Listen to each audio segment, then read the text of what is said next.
Selanjutnya kita panggil nomor 14 kepada peserta nomor 14 dipersilakan.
Innal hamdalillahi nahmadu wa nastaghfiruhu wa na'udzu billahi min shururi anfusina wa min sayyiati a'malina.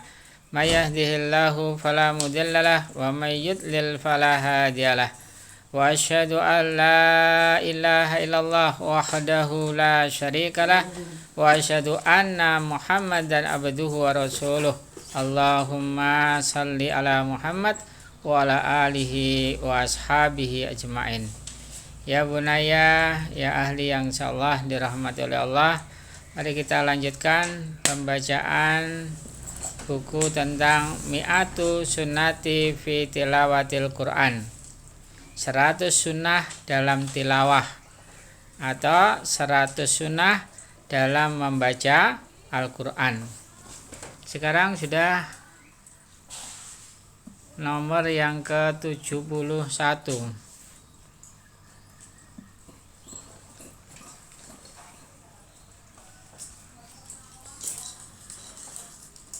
Hadis yang ke-71.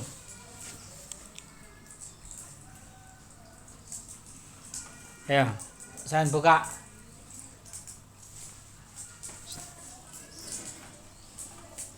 Dan baca yang ke-71. Khatam Al-Quran dalam 10 awal Muharram. Khatam Al-Quran dalam 10 awal Muharram. Kata Ibnu Abbas, yaitu 10 awal Zulhijjah. Menurut lainnya 10 awal Muharram, atau 10 akhir Ramadan, atau 10 harinya Nabi Musa alaihi salam. Ya. Jadi yang ke-71, khatam Al-Quran dalam 10 awal Muharram. Di dalam Al-Quran, qala rabbuna wal fajr walayalin ashar, ya. Surat Al-Fajr ayat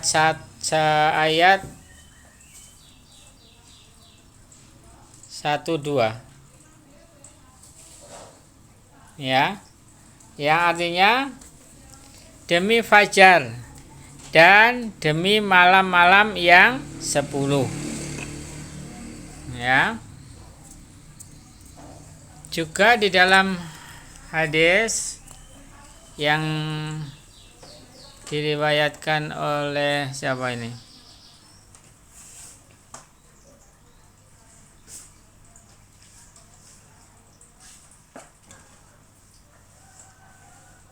Nggak ada keterangan nih hadisnya. Ya, artinya perkataan Ibnu Abbas, kata Ibnu Abbas yang disebutkan 10 apa tadi? Malam-malam yang 10, itu kata Ibnu Abbas yaitu 10 awal Zulhijjah. Menurut lainnya ada yang mengatakan 10 awal Muharram, atau ada lagi yang mengatakan 10 akhir Ramadan, atau ada yang mengatakan 10 harinya Nabi Musa alaihi salam. Ya. Jadi ini penafsiran dari surat Al-Fajr, surat yang ayat-ayat, ya, ayat yang ke-1 dan yang kedua, yaitu demi fajar, demi malam-malam yang 10.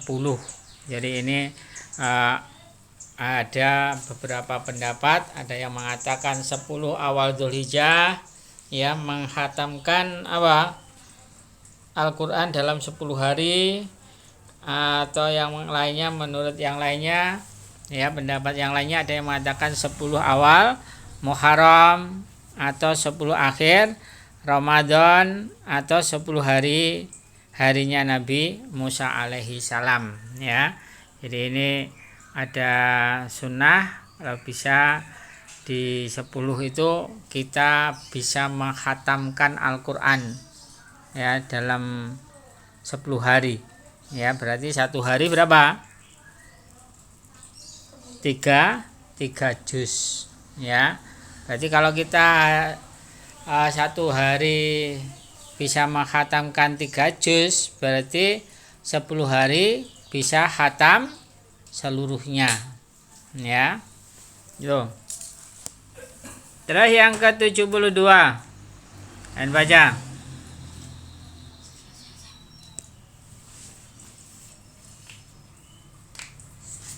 Radi semak dong. Khatam Quran dalam hari-hari tasyrik. Khatam Quran, hari-hari tasyrik adalah hari-hari makan, minum, dan zikir. Hadis riwayat Muslim. Hari paling agung di hadapan Allah adalah hari Nahar, 10 Zulhijjah.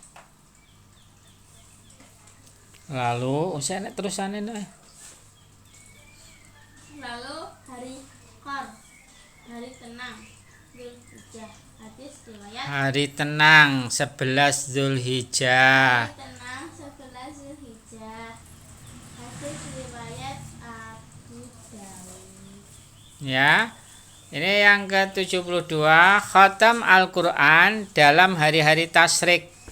Hari-hari tasyrik itu apa? 11, 12, dan 13. Berarti hanya 3 hari menghatamkan Al-Quran selama 3 hari.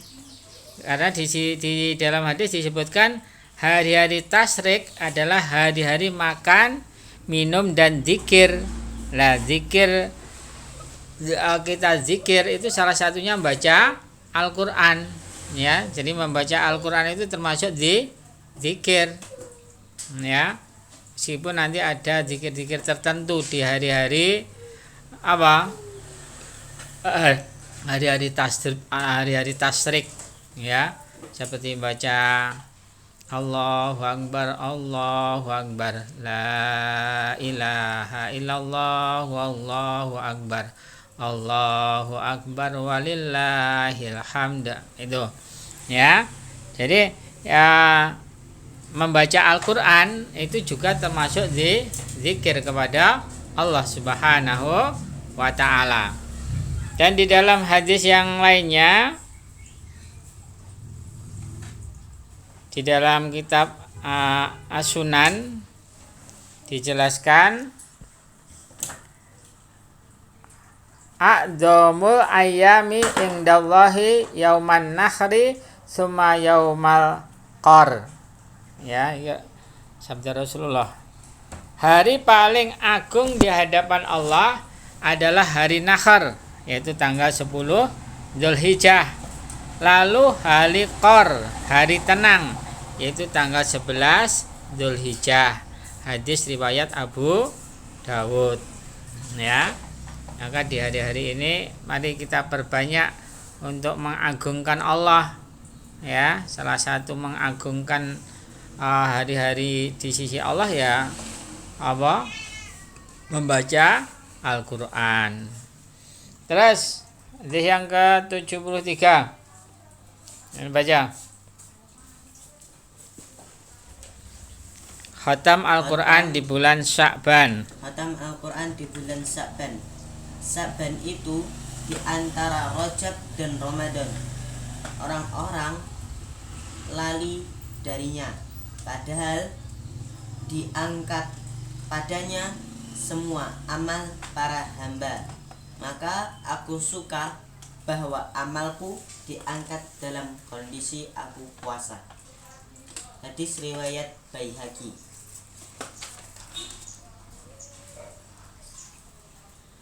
Terus masih ada kelanjutannya toh. Habib bin Abi Sabit Tidak ada. enggak ditulis pada zaman ini. Ya. Yang ke-73, khatam Al-Qur'an di bulan Sya'ban.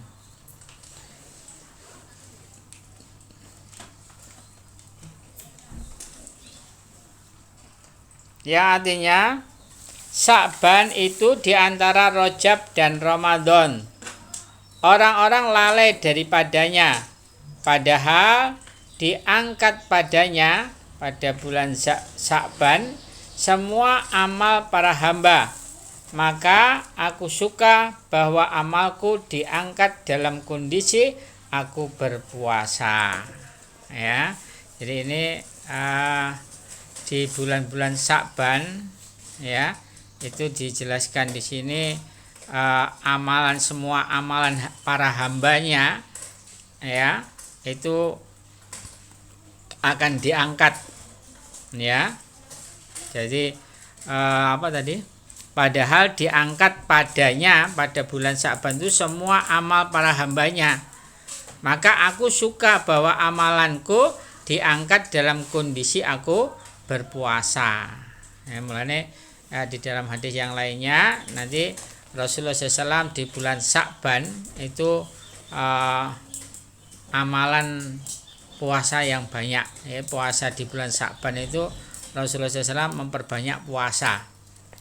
Ya, mulanya di sini apa? Karena di bulan Sya'ban itu amalan-amalan kita semua itu apa? Diangkat oleh Allah. Ya, puasa, baca Al-Qur'an, ya. Mulanya di bulan Sya'ban usahakan, mari kita nanti usahakan di bulan Sya'ban itu bisa menghatamkan Al-Qur'an dalam satu bulan. Ya. Berarti kalau 1 bulan 30 hari berarti apa? Kita baca Al-Qur'annya tiap hari satu juz saja. Nah, ini kalau nggak diusahakan, nggak ditekan, kita itu apa? Kadang-kadang melalaikan, ya. Sehingga kalau kita itu tahu ilmunya seperti ini ya, di bulan Sa'ban amalan itu diangkat ya oleh Allah semua amalan, maka ya mari kita perbanyak amalan-amalan yang bagus di bulan Sa'ban. Ya puasa Sa'bannya, puasa di bulan Sa'ban, atau membaca Al-Qur'annya, bisa menghatamkan dalam satu bulan ya. Terus Habib bin Abi Thabit, jika telah masuk bulan Sa'ban, ia berkata, ini adalah bulannya orang-orang ahli qiraah. Ya, ini perkataannya Habib bin Abi Thabit. Ya, dia berkata, jika masuk bulan Sa'ban, ya, ia berkata ini adalah bulannya orang-orang ahli qori. Jadi orang-orang ahli qori itu kalau di bulan Sa'ban itu apa? Banyak digunakan untuk membaca Al-Qur'an. Syahrul Qari, Qura, ya. Hadzal Syahrul Qura. Ya, bulannya ahli baca Al-Qur'an, ya. Keluarganya Al-Qur'an. Mulane di bulan Sa'ban itu apa? Mari kita perbanyak untuk baca Al-Qur'an. Terus Amir bin Qais Al-Mulai, jika masuk bulan Sa'ban, beliau mengunci warungnya dan fokus untuk membaca Al-Qur'an. Masya Allah ya. Jadi ini orang yang namanya Amr bin Qais Al-Mulai, jika masuk bulan Sa'ban, beliau malah mengunci warungnya dan fokus untuk membaca Al-Qur'an. Jadi ini para sahabat tuh benar-benar apa? Mengutamakan dalam membaca Al-Qur'annya. Terus yang ke-74, orang gatek nih.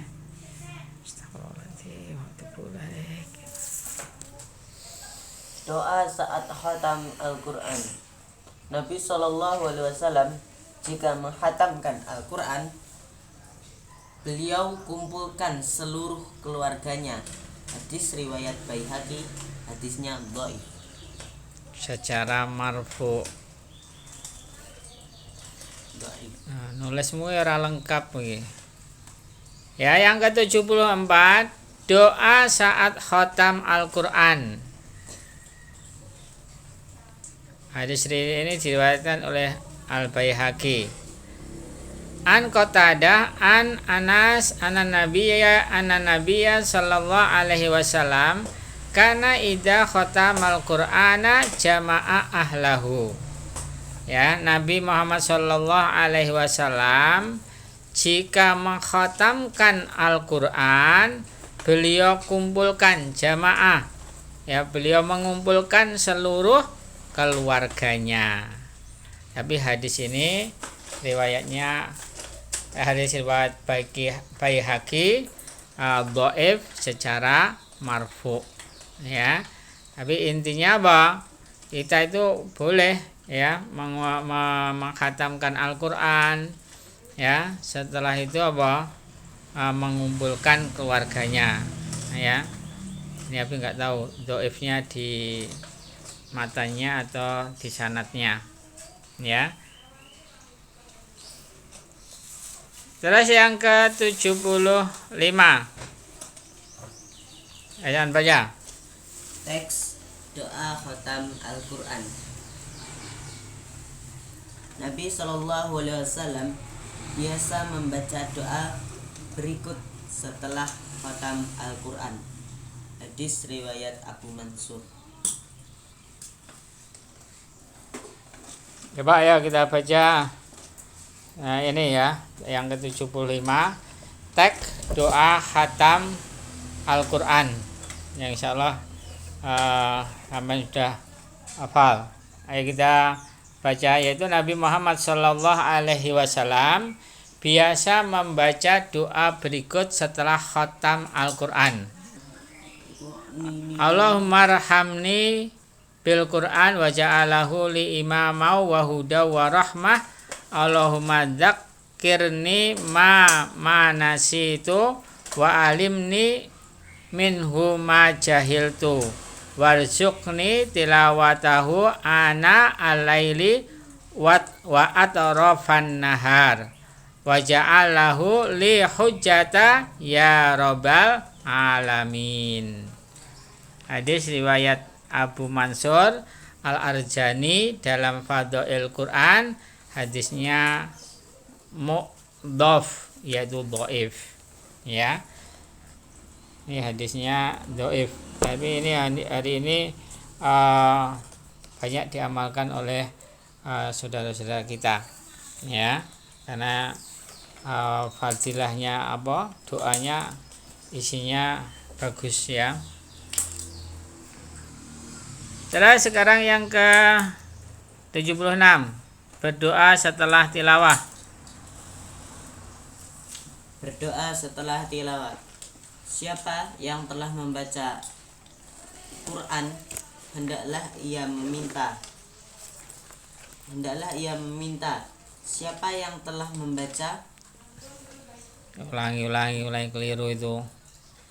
berdoa setelah tilawah. Siapa yang telah membaca Quran, hendaklah Al-Quran, aja Quran, ini salah tulisannya. Al-Quran. berdoa setelah tilawah. Siapa yang telah membaca Al-Quran, hendaklah ia meminta kepada Allah dengannya, karena akan datang beberapa kaum yang membaca Al-Quran untuk meminta upahnya dari manusia. Hadis riwayat Tirmidzi. Ya. Hadis ini sahih yang diriwayatkan oleh Imam Tirmidzi. Man qara al-Qur'ana falyas'alillahi bihi fa innahu sayuji aqwamun yaqra'unal Qur'ana yas'aluna bihin nas. Ya. Hadis Tirmidzi dari Ibnu Imran, yang artinya siapa yang telah membaca Al-Qur'an, ya, siapa yang telah membaca Al-Qur'an, hendaklah ia meminta kepada Allah dengannya, karena akan ada beberapa kaum yang membaca Al-Qur'an untuk meminta upahnya dari manusia. Hadis riwayat Tirmidzi. Ya. Jadi ini berdoa setelah tilawah. Ini ada anjuran dari Rasulullah SAW. Ya. Mulanya tadi hadis yang di atas tadi hadisnya dhaif, tapi ada pendukung hadis yang lainnya. Ya. Kalau di sini dijelaskan siapa yang telah membaca Al-Qur'an, hendaklah ia meminta kepada Allah dengannya. Ya, setelah kita baca Al-Quran, berdoa kepada Allah, meminta kepada Allah, ya, silahkan meminta apa saja, ya. Jadi kita disunahkan untuk berdoa setelah membaca Al-Quran. Karena apa? Karena akan datang beberapa kaum yang membaca Al-Quran untuk meminta upahnya dari manusia. Na'udzubillah min syarri dzalik. Ya, jadi nanti akan ada orang-orang yang dia itu membaca Al-Quran, tapi apa? Niatannya pengen mendapatkan upah dari manusia. Ya. Padahal kita kalau minta disuruh minta kepada siapa? Kepada Allah Subhanahu wa ta'ala. Terus kita selesaikan sampai 80. Yang 77. Apa baca? Berlindung kepada Allah selepas tilawah. Kalau kau meminta Allah agar Dia melindungimu dari neraka atau siksaan kubur, maka hal itu lebih baik dan lebih utama. Hadis riwayat Muslim. Ini yang ke-77, berlindung kepada Allah selepas tilawah, selepas membaca Al-Quran. Jadi ini ada anjuran kalau kita itu membaca Al-Quran, selepas membaca Al-Quran disuruh untuk berlindung kepada Allah. Di dalam hadis yang diriwayatkan Muslim, an Abdillah qala an Nabiyyu sallallahu alaihi wasallam, walau kunti sa'altillaha an yu'idaki min adabin finnar au adabin fil qabri kana khairan wa afdola. Ya, artinya kalau kalau kamu meminta Allah agar Dia melindungimu dari neraka atau siksa kubur, maka hal itu lebih baik dan lebih utama. Jadi kalau kamu meminta kepada Allah agar Dia melindungimu, ya, agar Allah itu melindungimu dari neraka dan siksa kubur, ya, itu adalah lebih baik dan lebih utama. Jadi kita bermaca Al-Quran terus berlindung kepada Allah. Allahumma inni a'udzubika min azabi Allahumma inni a'udzubika min azabin nar wa a'udzubika min azabil qabr, ya, misalnya seperti itu. Itu lebih baik, ya. Jadi kita berlindung kepada Allah dari siksanya neraka dan siksa kubur. Ya, berlindunglah, banyak-banyaklah kalian berlindung kepada Allah, ya, dari siksaan neraka dan siksaan kubur. Ya, jangan ditanya orang nek is mati barono is bar. Tidak. Setelah mati nanti di alam kubur dia akan mendapatkan, ya, ada orang-orang yang soleh akan mendapatkan nikmatnya kubur, dan orang yang kafir akan mendapatkan azabnya kubur atau siksaannya kubur. Terus yang ke-78, meminta kepada Allah selepas tilawah. Siapa yang tidak meminta kepada Allah, niscaya Dia murka kepadanya. Hadis riwayat Tirmizi. Ya, di dalam hadis Tirmizi, hadis ini sahih. Innahu man lam yas'alillahi ta'ala yaghdab alaih. Ya, artinya siapa yang tidak meminta kepada Allah, niscaya Dia, yaitu Allah, murka kepadanya. Jadi ini yang ke-78, kita dianjurkan meminta kepada Allah selepas tilawah, selepas membaca Al-Quran. Ini masih ada hubungan dengan hadis yang di atas tadi, ya. Jadi kita memohon kepada Allah, meminta kepada Allah, minta apa aja, ya. Jadi ini anjuran, ya, setelah kita baca Al-Quran disuruh untuk berdoa pada Allah, minta pada Allah. Dan kita hari ini mungkin belum barmoco yois bar, ya. Pada perintahnya dalam hadis ini, siapa yang tidak meminta kepada Allah, niscaya Allah akan murka kepadanya, ya. Ini ada hadis yang panjang. Apa baca? Lanjutannya tadi. Tiada seorang pun yang tertimpa susah atau sedih lalu membaca doa berikut ini, melainkan pasti Allah lenyapkan susahnya dan Allah ganti sedihnya dengan gembira. Mereka bertanya, ya Rasulullah, sepantasnyakah kami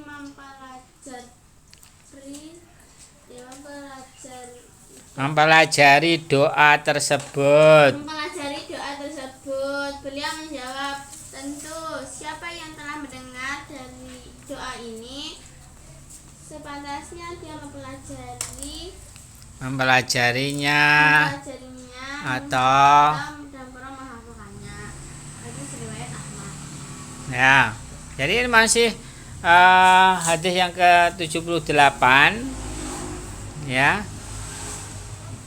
Di dalam musnadnya, an Abdillahi yakni bani Mas'udin qala Rasulullah sallallahu alaihi wasallam ma asaba ahadan hammun wala hazanun qattun faqala ila adhaballah azza wa jalla hammahu wa abadalahu makana husnihi farahan. Qalu ya Rasulullah yambagi lana an nata'allama haula'il kalimat. Qala ajal yambagi liman sami'ahunna ayata'allamahunna. Tiada seorang pun yang tertimpa susah atau sedih lalu membaca doa berikut ini, melainkan pasti Allah lenyapkan susahnya dan Allah ganti sedihnya dengan gembira. Mereka bertanya, "Ya Rasulullah, sepantasnyakah kami mempelajari doa tersebut?" Beliau menjawab, "Tentu, siapapun yang telah mendengar doa ini, sepantasnya dia mempelajarinya atau menghafalnya." Yaitu doanya, "Allahumma inni abduka wabnu abdika ibnu amatika nasiyati biyadika madin fiya hukmuk adlun fiya qadauka as'aluka bikullis ismin huwalaka samaita bihi nafsaka au anzaltahu fi kitabika au alamtahu ahadan min khalqika au istasarta bihi fi ilmin ghaibi indaka ang taj'alal qur'ana rabi'a qalbi wa nura sadri wa jalaa husni wa dhahaba hami." Hadis riwayat Ahmad. Jadi ini apa? Anjuran kepada kita ya dari Rasulullah SAW, apabila tertimpa susah atau sedih, kita disuruh untuk berdoa kepada Allah ya, agar kesedihan itu diganti oleh Allah dengan kegembiraan ya. Terus yang ke-79, ayo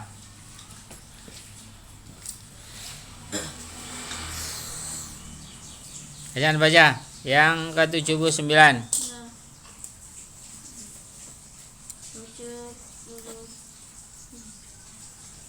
Berdoa 79. Berdoa memohon bertemu Nabi Shallallahu Alaihi Wasallam. Termasuk umatku yang paling dahsyat cintanya kepadaku adalah orang-orang sepeninggalku yang sangat ingin melihatku, meskipun harus dibayar dengan keluarganya dan hartanya. Hadis riwayat Muslim. Ya, yang ke-79, berdoa memohon bertemu dengan Nabi Muhammad sallallahu alaihi wasallam. Di dalam hadis riwayat Muslim, min asadi ummati li hubban nasun yakununa ba'di yawaddu ahaduhum law ra'ani bi ahlihi wa malihi. Hadis riwayat Muslim dari Abu Hurairah, yang artinya, termasuk umatku yang paling dahsyat cintanya kepadaku adalah orang-orang sepeninggalku yang sangat ingin melihatku, meskipun harus dibayar dengan keluarga dan hartanya. Hadis riwayat Muslim ya. Jadi ini Rasulullah SAW menerangkan kepada kita bahwasanya termasuk umatku itu yang paling dahsyat cintanya kepadaku adalah yaitu orang-orang sepeninggalku yang sangat ingin melihatku ya, ingin melihat Rasulullah sallallahu alaihi wasallam meskipun harus dibayar dengan keluarga dan hartanya ya.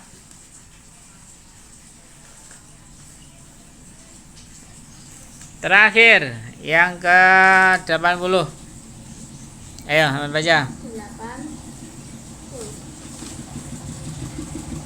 Memohon mimpi bersua Nabi Shallallahu Alaihi Wasallam.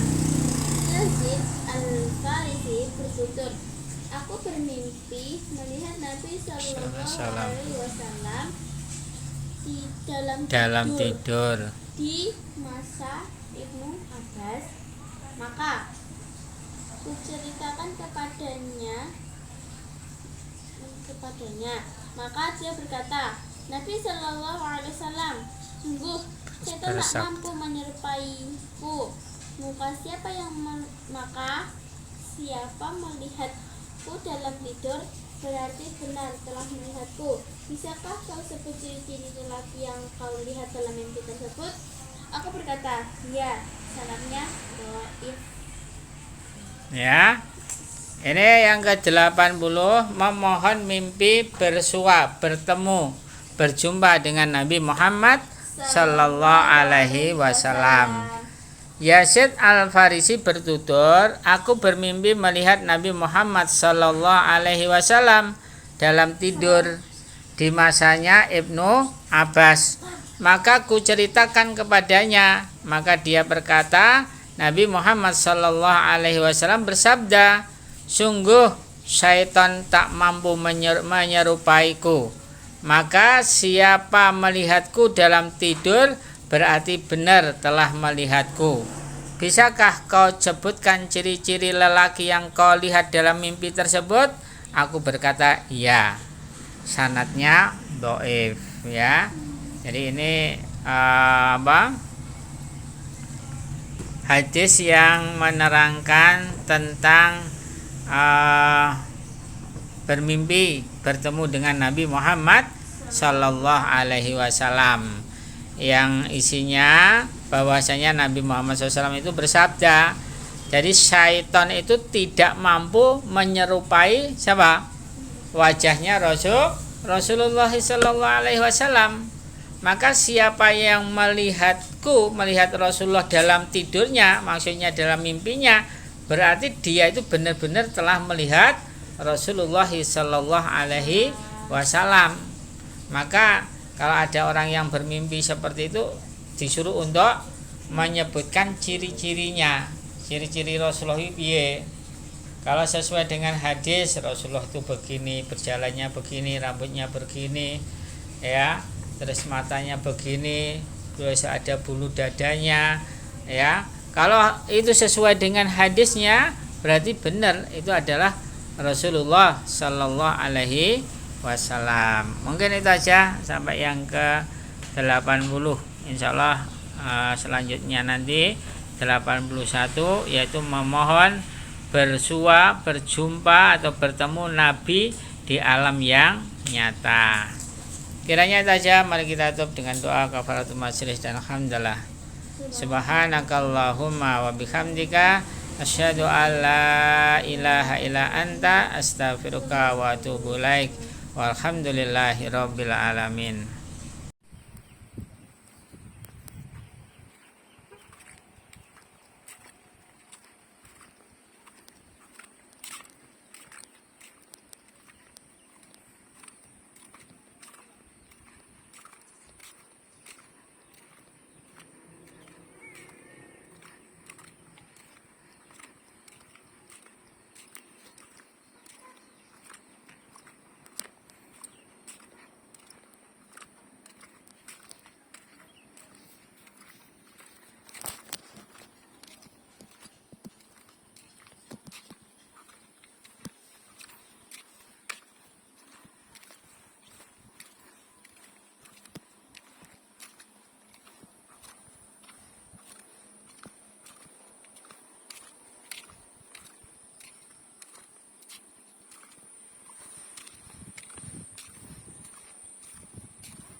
Masjid Al-Ikhlas Pelausan.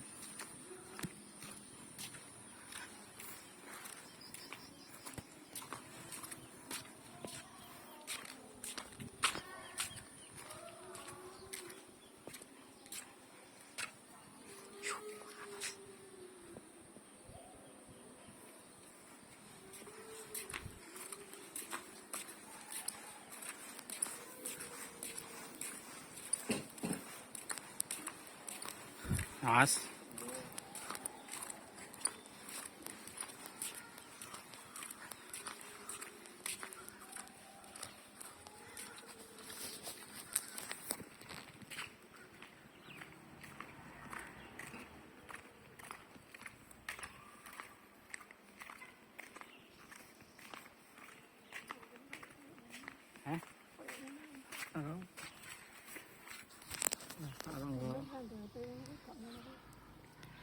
Karena gak ada ide untuk ngaji.